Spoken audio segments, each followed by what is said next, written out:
Halo teman-teman, perkenalkan nama aku Arfi Rahmawati, NIM 202020015. Di sini aku membuat RPP satu lembar tentang luas permukaan balok dan kubus.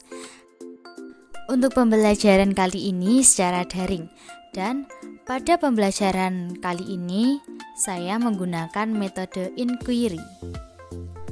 Identitas Sekolah SMP Harapan Bangsa, mata pelajaran Matematika kelas 8 semester 2, materi pokok tentang luas permukaan balok dan kubus, pertemuannya kedua untuk alokasi waktu 2 jam pelajaran.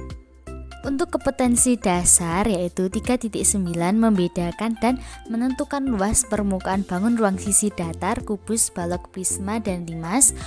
Selanjutnya untuk 4.9 yaitu menyelesaikan masalah yang berkaitan dengan luas permukaan bangun ruang sisi datar, kubus, balok, prisma, dan limas.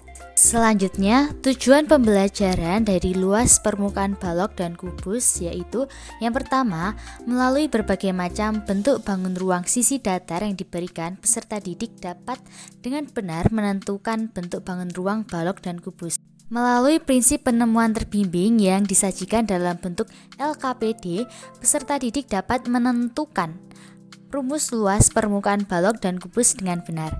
Untuk yang ketiga yaitu melalui proyek yang diberikan, peserta didik dapat merancang desain benda berbentuk balok atau kubus lengkap dengan ukuran luas permukaan yang telah ditentukan.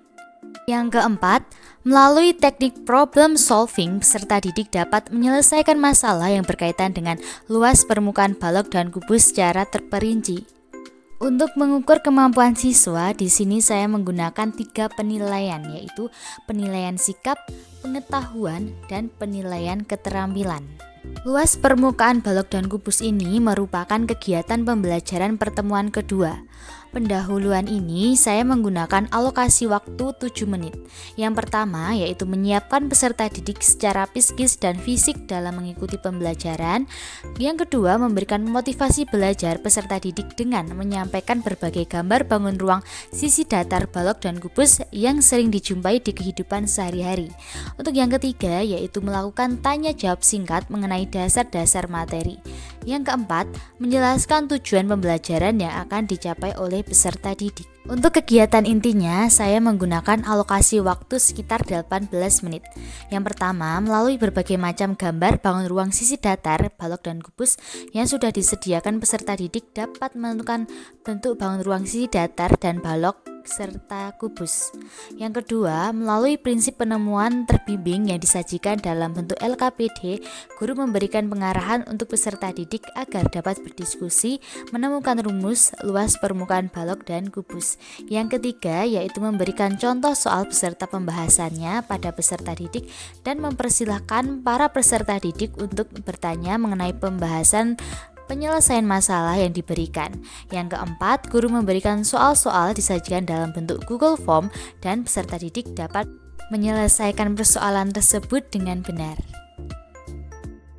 Untuk kegiatan penutup, saya menggunakan alokasi waktu sekitar 5 menit. Yang pertama, memfasilitasi siswa untuk berefleksi mengenai pencapaian tujuan pembelajaran. Yang kedua, menyimpulkan hasil pembelajaran.